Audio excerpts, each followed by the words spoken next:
Gracias a todos por venir esta noche en este lugar que tiene un parecido muy grande con una plaza de toros, donde allí en Ciudad Rodrigo actualmente sabéis que se dan las ganaderías de toros bravos más importantes, entre Ciudad Rodrigo y Salamanca, y estamos habituados a ver las plazas grandes, pequeñas, y ya quisiéramos que algunas fueran como este recinto de bonitas. Me ha hecho mucha gracia que nuestro rector de la Basílica, cuando estaba aquí, me dice: don Raúl, que tiene mal puesta la tirilla. Y me he acordado que en Asturias, en una confirmación, lo cuento, el monaguillo, que siempre suelen decir la verdad los niños, dice al párroco: oye, Sebastián, qué raro que has vestido hoy. Porque Sebastián se había puesto el clérima. Iba siempre de calle y se había puesto el clérima. Y se puso rojo. Sebastián tenía apenas casi 1 año y medio de sacerdote, un poquito más que nuestro hermano. Y para sacarle de aquel embarazo, le digo al monaguillo, digo: mira, es que cuando un obispo va a una parroquia, los curas nos ponemos la matrícula. Esto es una matrícula. Digo: mira, aquí pone AS Asturias 002, porque yo soy el obispo auxiliar. El arzobispo tiene 001. Digo: Sebastián, quítate a ver qué número tienes. Y dice Sebastián: AS 222. ¿Te das cuenta? Y luego la presentación me ha hecho mucha gracia porque dice: ha venido usted a una pequeña comunidad. Oigan, quieren que les diga un secreto del cual estoy orgulloso, porque luego diré por qué. Mi diócesis en conjunto solo tiene 33.000 habitantes, la más pequeña de España en este momento. Es decir, Yecla, suponiendo que tenga 35.000, 36.000 habitantes, es más grande que toda mi diócesis junta. Ahora bien, 4.200 kilómetros, fíjate, se dice pronto, 109 parroquias, 53 sacerdotes en activo, 4 seminaristas mayores, 31 seminaristas menores, y lo más bonito, allí el obispo es el hermano mayor de todos. Sales a la calle, todo el mundo te habla, todo el mundo te comenta, conoces por nombres y apellidos al final prácticamente a todos. Yo les invito a que al menos vayan a visitar la ciudad de Ciudad Rodrigo, 2 kilómetros amurallada, 850 años de historia moderna, porque fue erigida en tiempos de Fernando II de León el 2 de febrero de 1161. ¿Antes qué era? Pues una ciudad romana. ¿Y antes qué era? Una ciudad betona. De tal manera que Ciudad Rodrigo es moderna porque el nombre siempre es Miróbriga. Y los que vivimos aquí nos llaman mirobrigenses, tiritatenses y farinatos, en atención a la comida típica de allí, que es el farinato, que no les digo de qué está hecho para no perder. Bueno, entramos en materia. Siempre me gusta contar parábolas, y voy a comenzar con 2 de ellas. Dicen que en los años 1930, en Estados Unidos, un señor llamado Perris quiso ir al Polo Norte. Y cuando yo llevaba 2 o 3 días de andadura, midió cuánto he avanzado. Y los aparatos le decían: usted no solo no avanza, usted está retrocediendo. Pensó que el polo magnético estropea los aparatos y continúa en la andadura. Al cabo de 3 días el mismo cuento: usted no avanza, usted retrasa. Y ya se dio cuenta porque era físico. Efectivamente, él avanzaba, objetivamente avanzaba. ¿Pero dónde avanzaba? En un iceberg, en un gran trozo de hielo. Y ese trozo de hielo estaba siendo llevado por el océano hacia atrás sin poder hacer nada. Y aunque él avanzaba en el trozo de hielo, el océano lo retrasaba. ¿Por qué pongo esta parábola? Los cristianos hoy en la sociedad estamos así, avanzando en un gran iceberg. Hubo en el Concilio Vaticano II un teólogo llamado Karl Rahner que dijo: el cristianismo de hoy está helado. Hay vida, pero la vida debajo del hielo. Tiene que venir la primavera para que el hielo rompa y la vida que está debajo aflore. Eso quiso ser el Vaticano II y quiere ser la nueva evangelización. Pero yo le añado algo más a Karl Rahner. El cristianismo de hoy, en Europa por lo menos, no solamente está bajo hielo, es que está siendo llevado por aguas de un océano, de una cultura que ya no es cristiana. Y pobres de nosotros si no sabemos dónde estamos, dónde nos llevan y hacia dónde vamos. Esto desde fuera. Pero ¿qué nos está sucediendo dentro de la Iglesia? Cuentan que un obispo tuvo que inaugurar una parroquia nueva. Toda ella estaba hecha de ladrillo rojo, ladrillo caravista. Y cuando llegó al presbiterio donde se celebra, dice, no puede ser que la gente que venga a misa esté viendo solo ladrillo detrás de mí. Voy a mandar a un pintor que haga un Cristo de tamaño natural y los 12 apóstoles de tamaño natural. Contrató a un pintor que era cristiano. No pisaba la iglesia desde hacía años, pero por dinero aceptó. ¿Qué hizo el pintor? Salir a la calle y encontrar a un joven cuyo rostro le sirviera de Jesucristo. ¡Qué mala suerte! Aquel joven no era cristiano. Y tantas horas pasaban juntos que dice el joven, el modelo, al pintor: ¿qué estás pintando? Ah, a Jesús de Nazaret. ¿Y quién es Jesús? Y el pintor le contó con la boquita historias de Jesús reales y otras inventadas, pero todas buenísimas. Y el joven entusiasmado le dice, oye, si ese tal Jesús es tan super guay, tan interesante, será para ti el centro de tu vida, ¿verdad? ¿Cómo? Será el centro de tu vida, el sentido de tu vida. Y el pintor cierra los ojos y se le nota que le caen lágrimas, porque se dio cuenta de la diferencia que hay que hablar de Jesús solo con la boquita y tener el corazón vacío. Y cuenta la historia que aquellas lágrimas fueron el inicio de una nueva conversión. O de otra manera contada, ¿por qué la nueva evangelización? Un profesor con un alumno están cruzando el río. Coge una piedra, dice el profesor, y el alumno tantea debajo del agua hasta sacar un pedrusco enorme chorreando en la orilla. El profesor con un martillo rompe el pedrusco. ¿Qué notas? Y aquel alumno que era inteligente dice, maestro, esta piedra, este canto rodado, habrá estado en el fondo del agua miles de años. Solo tiene la superficie mojada, su corazón está seco. Esto nos pasa a los cristianos. 2000 años largos oyendo hablar de Dios, de Cristo, de la Iglesia, del Espíritu, y tenemos el corazón seco, sin el Espíritu, como si siempre tuviéramos el paraguas abierto para que la palabra de Dios, que es la Biblia, se quede fuera del paraguas sin calar. Por eso todos los papas nos hablan desde Pablo VI, Vaticano II, 50 años, de la nueva evangelización. El que más ha hablado, lógicamente, Juan Pablo II. Quiero que los cristianos de hoy vuelvan a tener el ardor, el fuego primero de los cristianos para anunciar el Evangelio. Quiero que se busquen nuevos métodos, nuevos lenguajes. Y llega el Papa Benedicto como quien no dice nada y dice, ¿qué es evangelizar? El arte de enseñar a vivir auténticamente. El arte de enseñar a vivir auténticamente. Porque el que no tiene en su vida como centro a Jesucristo, no vive. No vive. Y esto no se enseña en la universidad, ni siquiera por correspondencia en cursos. Esto solamente lo enseñan aquellos que viven. Y frase de oro del Papa Benedicto. Solo los hombres y mujeres tocados por Dios son capaces de abrir la mente y el corazón de sus contemporáneos a las cosas de Dios.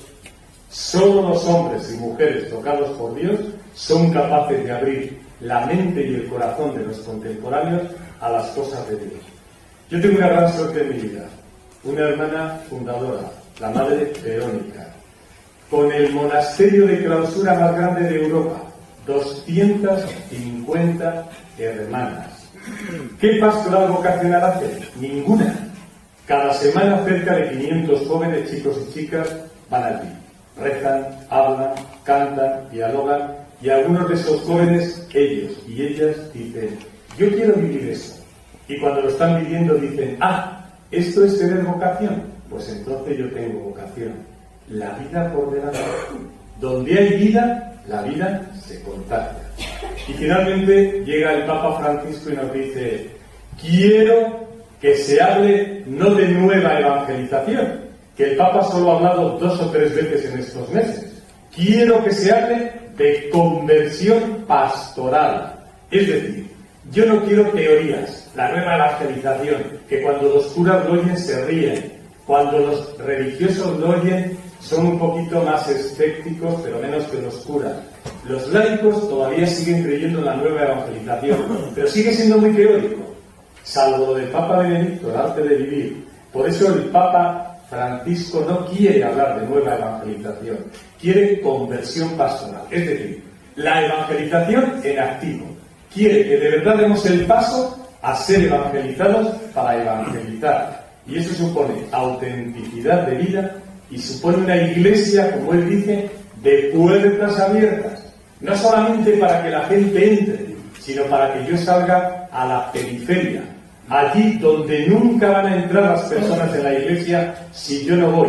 Personas que no conocen la iglesia o que fueron bautizados y marcharon por la puerta de atrás sin hacer ruido, sin que nos diéramos cuenta de ello.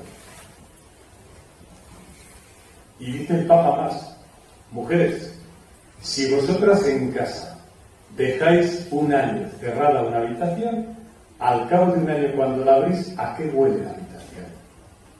A cerrado, hay polvo, hay gérmenes, puede haber humedades. La iglesia, si se cierra, huele a podrido. La iglesia, si se cierra, será muy estufa, muy al calorcito unos poquitos. ¿Y de qué sirve? Iglesia de puertas abiertas, que sea madre y llena de misericordia. ¿Qué parece? Bueno, pues esto es la clave de la nueva evangelización. Yo doy un pasito más y me voy a mojar, Para que la nueva evangelización sea posible, necesitamos profundizar en lo más elemental que es nuestra fe. Yo diría, dime qué fe tienes y te diré si estás preparado para evangelizar y si estás evangelizado. Porque yo voy descubriendo que en la vida hay gente que solamente tiene la fe del carbonero, una fe sin formación. ¿Qué es tener fe? Creer lo que no vimos, algo tiene que haber. Otros son tradicionalistas. La fe son costumbres, tradiciones, folclore, procesiones. Otros son progresistas. La fe no la puedo vivir, está reñida con la ciencia. Los cristianos son acríticos, son tontitos, son gente que les han comido el coco. Los legalistas dicen, lo principal de la fe es la moral. Si no fuera por la religión, viviríamos como salvajes. Otros son individualistas. Sí, yo tengo fe. Es que me llevo más bien con el Señor, es que me llevo más bien con la Virgen, es que tengo tanta devoción a los santos. Individualistas. Otros son revolucionarios. Sí, señor, la fe es el motor de los cambios sociales, de la transformación social, de la revolución pendiente. Otros son adolescentes. Yo con Cristo, sí. Con los curas y con la Iglesia, no. Una cosa es Cristo y otra los curas y la Iglesia. Otros son comodones. La fe es cosa de curas y monjas que viven de ello. Yo con ir a misa los domingos, con celebrar los sacramentos, ya tengo bastante. Otros son visionarios. La fe son milagros, apariciones, cosas extraordinarias. Lo de la parroquia del día a día y la Eucaristía, eso es muy aburrido, eso es muy normal. Otros son mágicos. La fe para los momentos difíciles. Me acuerdo de Santa Bárbara cuando truena. Otros son puristas. La fe auténtica es la que vivimos mi grupo, mi movimiento, mis amigos. Los demás son cristianos nominales. Los demás no sirven para nada. Otros son cumplidores del cumplimiento. Oye, que me ha nacido una nieta, a ver si pincho a mis hijos para que la lleven a bautizar. Oye, que me han invitado a una boda. Yo sé que no tienen mucha fe, pero hay que ir. Oye, que se ha muerto el abuelo, habrá que enterrarlo por la iglesia. Otros son imitadores. La fe está de moda y los signos religiosos se llevan. En lugar de rezar el rosario, me le cuelgo al cuello. Y finalmente otros son festivaleros. La fe son reuniones, son diversiones, son concentraciones y nos lo pasamos bomba. Pero pues, algunos de los que están aquí me dirán, y tanto criticar y ridiculizar las formas de fe, díganos entonces qué es la fe. Pues a modo de decálogo, como hacen los norteamericanos, que dicen que lo que no se aprende en 10 lecciones nunca se aprende, yo voy a dar 10 puntitos de lo que es la verdadera fe. Lo primero, la fe no es creer en algo, sino en alguien. En alguien, y además con el que habla. Algunos jóvenes me dicen, Raúl o don Raúl, ¿cómo sé yo si estoy descubriendo la verdadera fe? Y yo le digo 3 cosas. 1, ¿hablas con Jesús de tú a tú? 2, ¿Jesús te ha cambiado la vida en algo? Y 3, ¿has necesitado una comunidad y necesitas una comunidad de hermanos para vivir? Si hablas con Jesús de tú a tú, si Jesús te ha cambiado la vida y si tienes una comunidad, chapó, verdadera fe. Segundo, la fe no es imitar a Jesús desde fuera, sino configurarnos con Cristo. Los cristianos no somos, como el resto de otras religiones, seguidores de un fundador. Podemos ser y tenemos que ser otros Cristos. Por eso, tercero, la fe es tener los ojos de Jesús, tener el corazón de Jesús y tener las manos de Jesús. Ver la vida como la ve Jesús, sentir la vida como la siente Jesús y hacer como hace Jesús hasta que podamos decir como San Pablo en Gálatas 2, ya no soy yo quien vive, es Cristo quien vive en mí. ¿Qué es la fe? Hacer realidad las bienaventuranzas que son el nuevo mandamiento para el cristiano.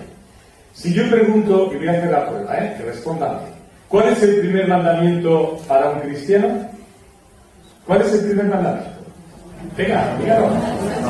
Fuerte. Hermanos, ustedes en Yigla tienen muchos judíos, pero ningún cristiano. Ese es el de los judíos. El de los judíos es amar a Dios sobre todas las cosas y al prójimo como a uno mismo. El cristiano es dejarse amar por Dios para amar como Cristo me ama a mí. Que esa es la primera bienaventuranza. Bienaventurados los pobres de espíritu. Hermanos, el Evangelio no nos divide en hombres y mujeres, en tontos y listos, en guapos y feos, en ricos y pobres. Los divide entre aquellos que se creen dioses y que todo lo pueden por sí mismos, y aquellos que han dejado que el Espíritu, que Dios entre en ellos y les trabaje por dentro, que eso significa la conversión. Y para eso hay que tener claro este principio y este mandamiento: dejarse amar por Dios. Miren, en el Evangelio hay una parábola que normalmente no la hemos escuchado porque no está en las misas en el leccionario continuo. ¿Qué es esta? San Lucas. Una señora tenía 7 demonios en casa. Barrió los 7 demonios y cuando ya creía que la casa estaba limpia y que iba a ser feliz, vino una legión de demonios y ya no les pudo echar. ¿Qué significa esto? En el cristianismo hay 2 momentos. 1, barrer la casa de demonios, la conversión, la confesión. Pero si el Espíritu Santo no entra, volverá el demonio con más fuerza. San Juan de la Cruz dice: en María la Virgen y en los santos, el Espíritu Santo era feliz, entraba y salía por todas las habitaciones de la casa. En nosotros, que estamos en periodo de conversión y de ser santos, el Espíritu Santo está enfadado, porque a veces quiere entrar en la habitación de la cabeza y le cerramos la inteligencia. Otras veces le cerramos los afectos, el corazón, y cada uno sabe dónde está la sombra, donde el Espíritu no entra, donde no nos dejamos amar por Dios. El hermano Gárate, el hermano Cinuras, un jesuita que pasó toda su vida en Loyola como portero, dejó escrito al final en su diario: el Espíritu Santo me está trabajando tanto por dentro que hasta cuando sueño cosas de Dios. Ese es un cristiano, el subconsciente con el Espíritu y lleno del Espíritu. Y segunda bienaventuranza: bienaventurados los mansos, que no son los toritos mansitos que van delante de los toros bravos en los entierros. Manso quiere decir humilde. Humilde quiere decir humus, barro, el que se sabe criatura y se deja trabajar por Dios. ¿Quién es un manso? El que deja a Dios ser Dios. Por lo tanto, estos son los dos mandamientos para un cristiano: dejarse amar por Dios para dejar a Dios ser Dios. A Dios le estamos echando de todos los sitios de la sociedad. Más aún, manso es el que sabe que no solo tiene que defender sus derechos, ni los derechos de los demás, sino también los derechos de Dios. ¿Quién defiende hoy los derechos de Dios? ¿Quién defiende hoy? ¿Quién da la cara por Dios hoy? Vale, eso es fe. Fe es, por lo tanto, dejar que el Espíritu Santo me trabaje. Fe es vivir con coherencia 24 horas al día, en todos los ámbitos, sin vacaciones. Fe no es algo sentimental, no es algo fideísta, sino que sabe dar razones de lo que cree. Fe es estar siempre en diálogo con creyentes y no creyentes, aunque a veces te duela lo que tengas que escuchar, como un servidor que lleva 4 años dialogando con un filósofo de moda español, que me callo el nombre. Y cuando llegamos a los puntos más importantes, me dice: Raúl, convéncete que la vida es una catedral. Algunos, dice él, vemos la catedral desde fuera y nos atrevemos a describir cómo es la catedral desde fuera. Otros estáis dentro de la catedral y nos decís cómo es la catedral desde dentro, pero no sabemos si es verdad, porque no queremos entrar dentro, por 2 razones. Una, por miedo a que nos engañéis, y por miedo a que no haya lo que hay dentro. Mientras que si tú sales fuera, lo de afuera es palpable.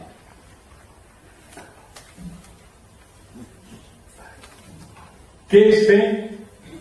Fe es estar siempre en búsqueda. Fe es, atención, alimentarnos con dudas y certezas, con alegrías y tristezas.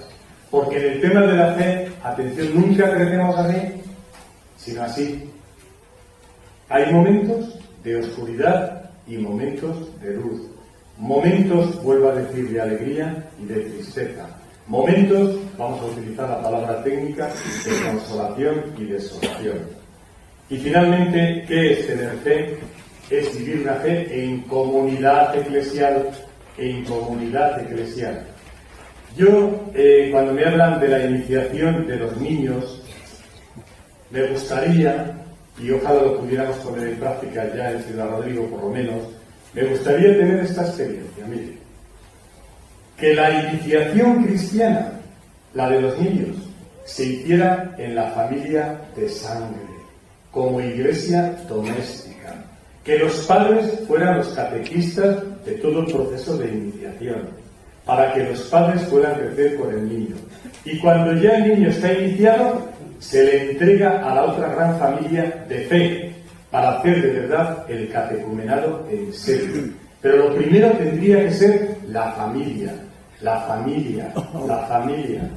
Y ahí tendríamos catecumenados serios y tendríamos cristianos como Dios manda. Ojalá esto llegue algún día a ser realidad. Bueno, pues esto es lo que yo quería decirles en un primer momento sobre el tema que nos ocupa. Como yo sé que en este día ha venido gente que no tiene tanta práctica, diríamos, en la comunidad cristiana, gente que incluso está dudando de su fe, gente que puede estar más alejada que otros, pues me voy a permitir, y nos va a servir para todos, decirles existencialmente a dónde nos conduce la fe. En una palabra, si a mí alguien me pregunta, déjeme de hablar de Jesucristo, de la fe, de cosas subidas, y dígame, ¿para qué sirve la fe en la vida cotidiana? Pues mire, pues les voy a dar como 10 puntitos para qué sirve la fe en la vida cotidiana. Una especie de decálogo que yo llamo para vivir con autenticidad. Vamos allá. Después de cada puntito, cuento una parábola para que se nos quede. Y además puede ser motivo para el viaje. Primer punto. Ser lo que somos. Cuando no somos lo que somos, no somos nada en la vida. Atención, ¿eh? Ser lo que somos. Cuando no somos lo que somos, no somos nada en la vida. Dicen que un señor era picapedrero, el hombre más feliz del mundo. Hasta que un rico le dijo, fórrame la casa de mármol. Oh, se tiene que vivir bien en la casa de un rico, quiero ser rico. Y los dioses le concedieron ser rico. Aquel año calentó fuerte y el sol hizo que no hubiera cosecha y se convirtió en pobre. ¿Cómo? El sol es más fuerte que un rico, quiero ser sol y voy a hacer sufrir a todo el mundo. ¡Qué mala suerte, hombre! Entre el sol y la tierra se interpuso una nube y donde había sombra y agua, creció hierba. ¿Cómo? La nube es más fuerte que el sol, quiero ser nube y voy a hacer llover de tal manera que no quede nada en la tierra. Todo se destruyó menos una roca. ¿Cómo? La roca es más fuerte que la nube, quiero ser roca y aquí me las den todas. Hasta que un día un señor de unos 50, con unos músculos de acero, con un mazo porque era picapedrero, subió y rompió la piedra. Y el antiguo picapedrero, que había querido ser rico, sol, nube, roca, se tiró de los pelos diciendo, ¡qué imbécil! Toda mi vida queriendo ser lo que no era. Cuando uno no es lo que es, no es nada. Acaba siendo nada. Ser lo que somos. Segundo, intenta conocerte de verdad. No seas esclavo de lo que otros piensan de ti, ni seas esclavo de experiencias pasadas. El papá con el niño van al circo. Salen del circo. Ven un elefante que está atado solamente a una pata con una soga y una estaca. Oye, papá, ¿por qué los elefantes son tan tontos que nacen así y se escapan? Ah, hijo, porque los elefantes están domesticados. Pregunta al domador, ¿por qué los elefantes son tontos que no se van? Qué bonita pregunta y qué inteligente niño. Mira, cuando este elefantón grande era elefantín pequeño, le atamos esa misma soga, a esa misma pata, a esa misma estaca.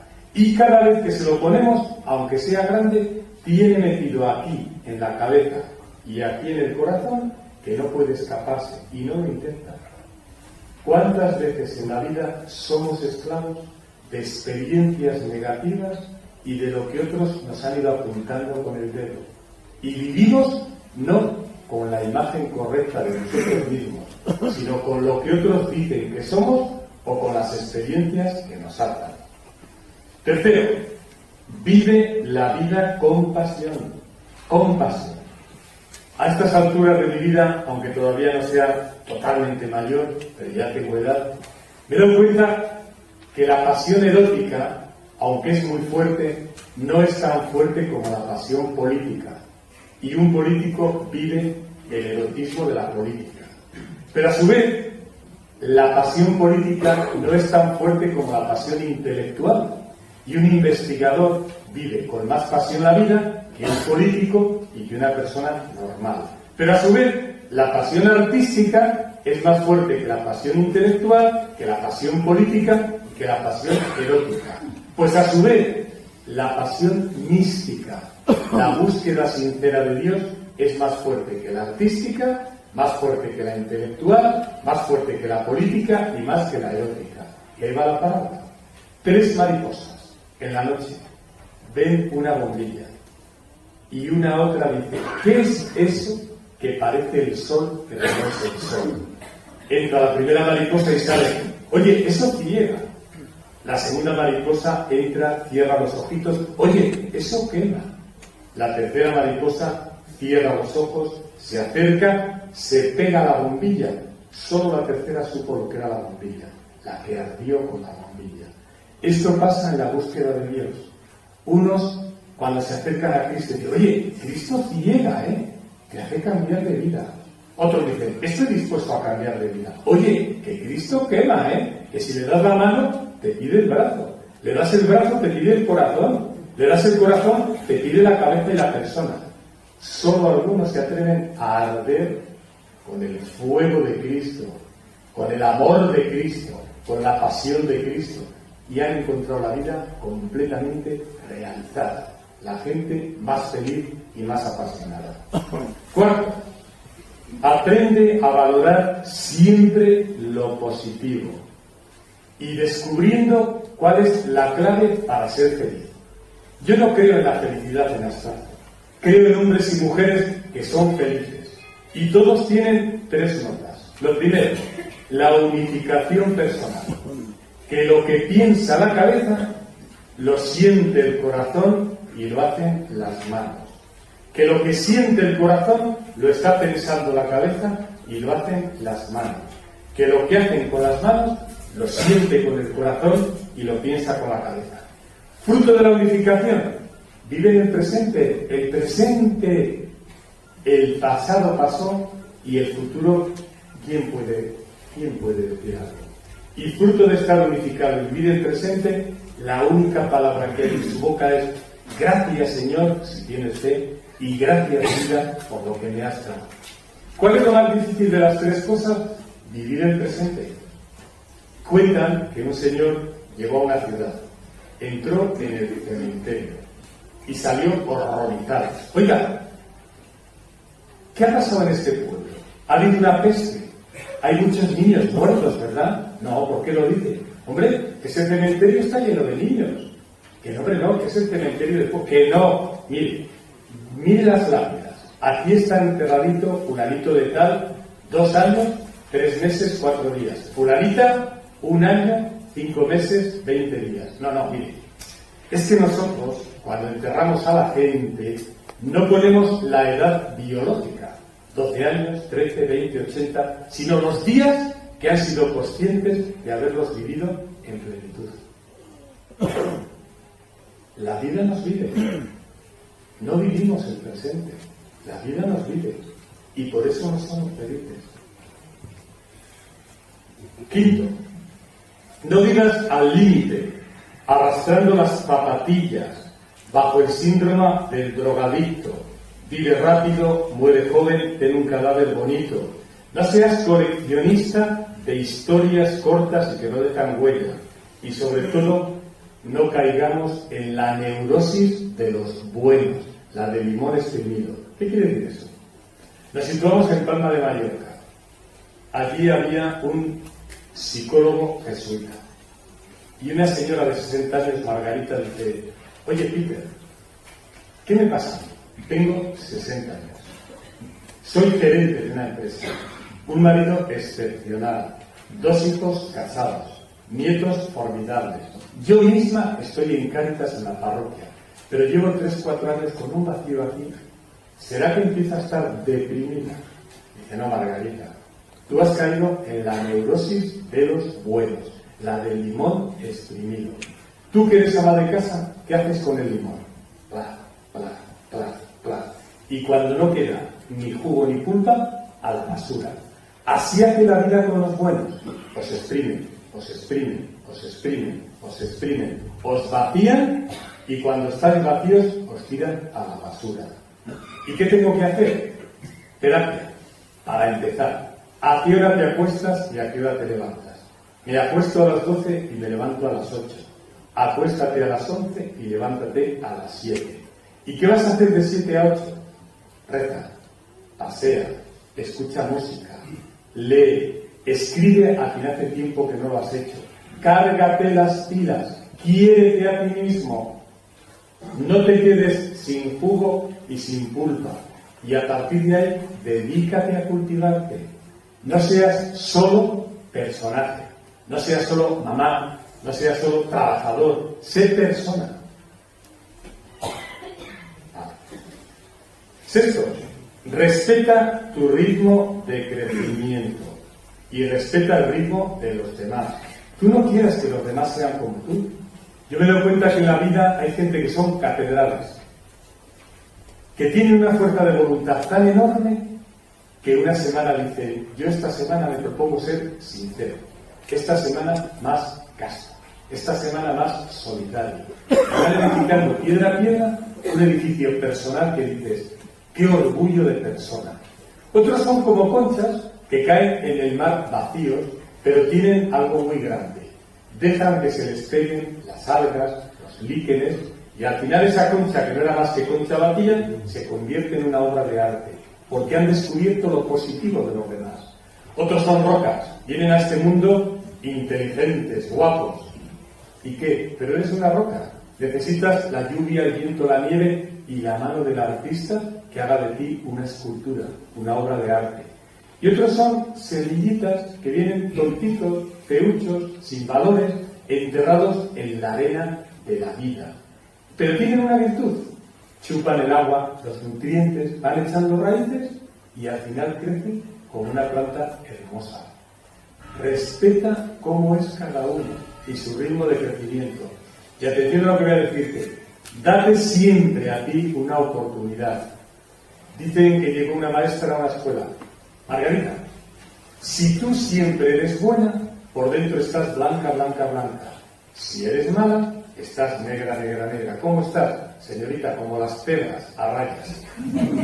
Así estamos, como las pedras, a rayas. Séptimo,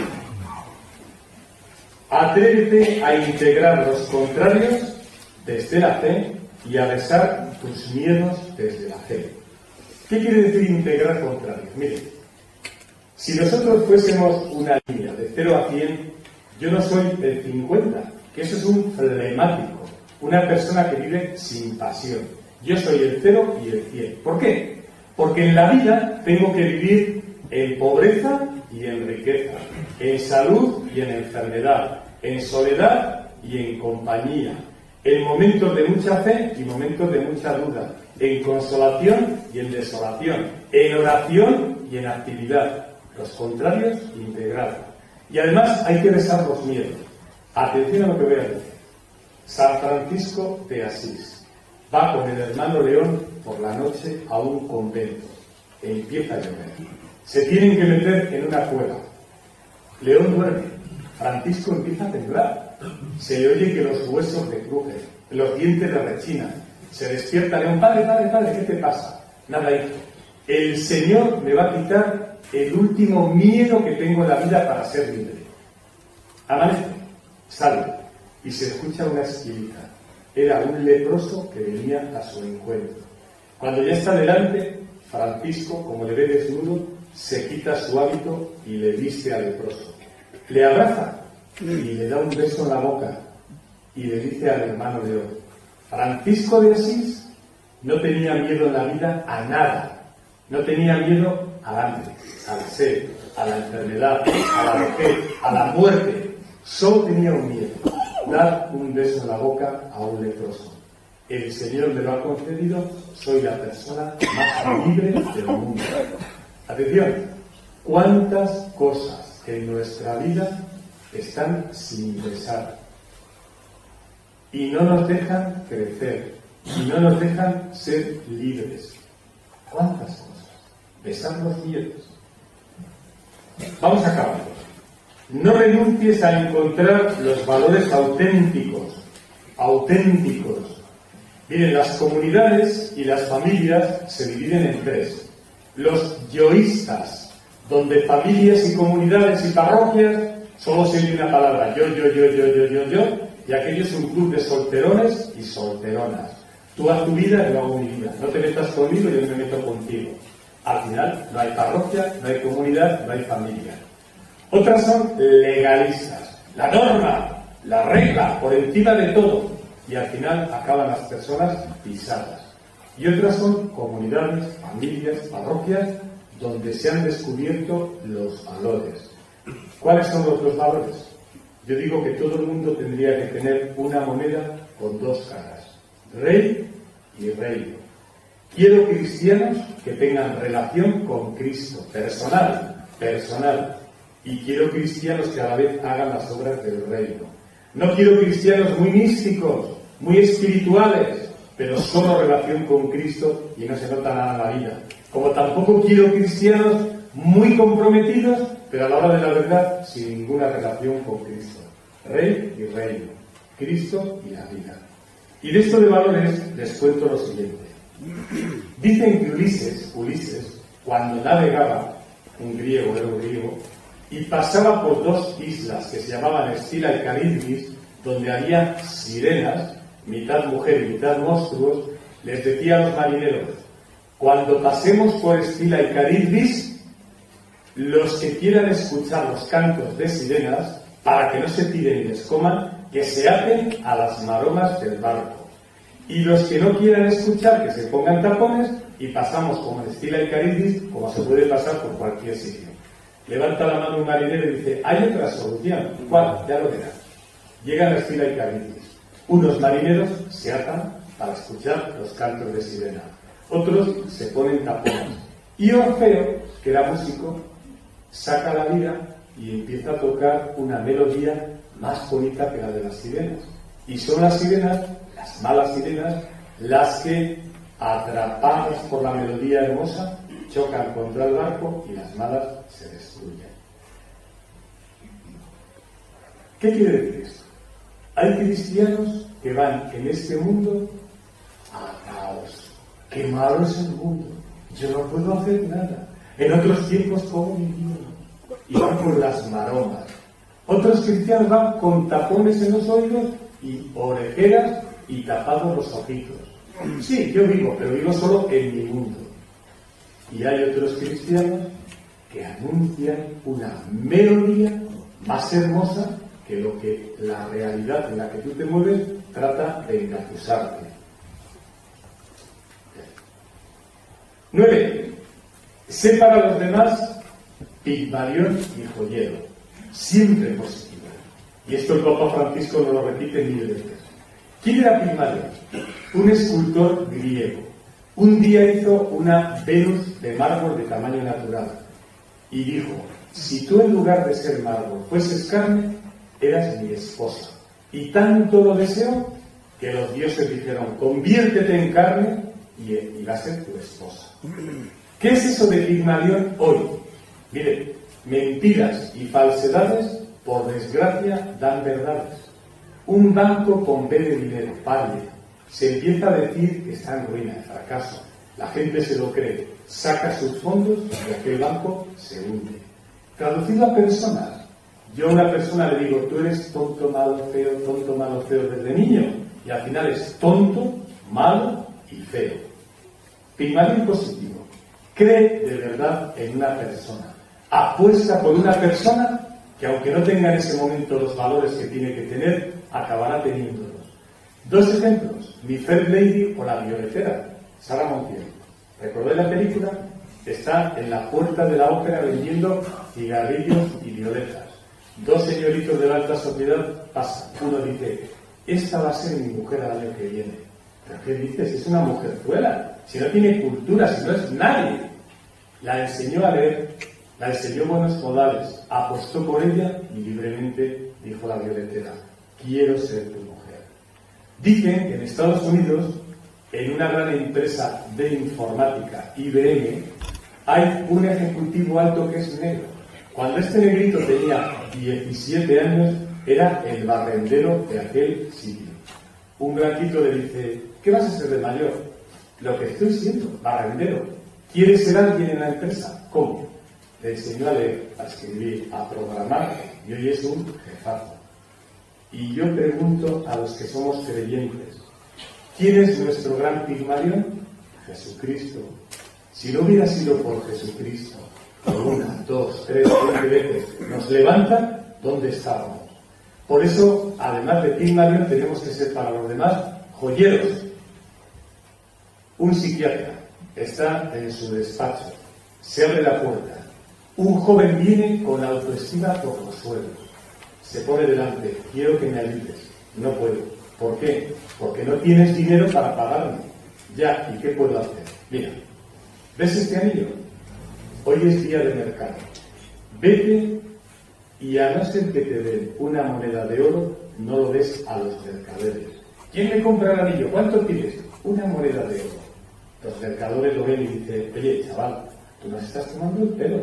Es que esto no vale ni plata, es pura chatarra. ¿De dónde sacas que te demos una moneda de oro? Viene a donde el psiquiatra el joven, usted es un sinvergüenza. Usted es un viejo tonto. Mire lo que ha hecho con mi vida. Pues anda que estoy yo como para eso. Tranquilo. Vete al mejor joyero del pueblo y te dé lo que te dé, no le dejes el anillo. Va al joyero y dice, mire, le traigo esto. El joyero lo pesa, lo mide, le echa los líquidos, los contrastes. Y dice, oye, ¿tienes mucha prisa por vender el anillo? Dice, no, es que si lo quieres ya te doy 10 monedas de oro. Pero si me lo dejas, igual vale hasta 20 monedas de oro. No, perdone. Llega otra vez donde el psiquiatra y le pide perdón. ¿Te has dado cuenta? Si tú en la vida solo te dejas valorar por los mercaderes, los que de ti aprecian el exterior, qué guapo eres, cuántos títulos tienes, cómo hablas, al final te hundes, porque serás una pieza más de mercado. Si te dejas valorar por los joyeros, y el mejor joyero es Jesucristo, tu vida no tiene precio. Tu vida es lo más sagrado. A los que habéis estado en misa hoy, os he puesto el ejemplo de lo que el Papa Francisco, cuando estaba en Buenos Aires, confesando, solía hacer. A la gente pudiente les decía, ¿usted da limosna? Sí, padre. Y cuando da limosna, mira a los ojos a aquel a quien le da limosna. A veces sí, a veces no.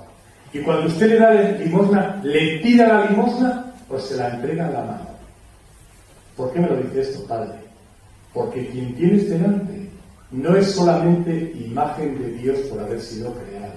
No es solamente hijo de Dios por haber sido bautizado. Es la carne de Cristo. Como tú eres la carne de Cristo. Sois el cuerpo de Cristo. Sois la iglesia viva. Y esa es la dignidad que tiene. Y yo he contado también en la misa, ¿verdad?, que este año, en el mes de enero, me sucede en Ponce, en Puerto Rico, camino de la Universidad Católica, lo siguiente. Paro en el primer semáforo con el coche, con el carro, y oigo que tocan en la ventanilla. Y yo le hacía señas que no podía darle nada, porque estaba en camisa y no tenía la cartera, y no me podía bajar del coche. Vuelve a insistir. Abro la ventanilla y me dice un mendicante. Mire, un mendigo. Dice, mire, padre, si usted no quiere o no me puede dar dinero, no me lo dé. Pero dígame buenos días y bendígame, que yo tengo tanta dignidad como usted, aunque sea pobre. Digo, qué razón, Dios, qué razón, Dios. Ser pigmaliones, ser joyeros. Y lo último, por favor, no caigáis nunca en el triángulo infernal de creeros los salvadores, las gallinas grandes que tenéis que meter siempre debajo de las alas a los pollitos, porque eso pasa a los padres y las madres, que a los niños les tiranizan y a los niños están siempre encima de ellos. Cuando son adolescentes, los niños se van del regazo del padre y la madre, y el padre y la madre preguntan, a ver, ¿pero en qué te he fallado yo para que me dejes solo? Has hecho lo peor que podías hacer, papá, mamá, creer que yo soy otro doble tuyo, y mi vida es mi vida, y tu vida es tu vida. Y los padres se crean un complejo de culpabilidad.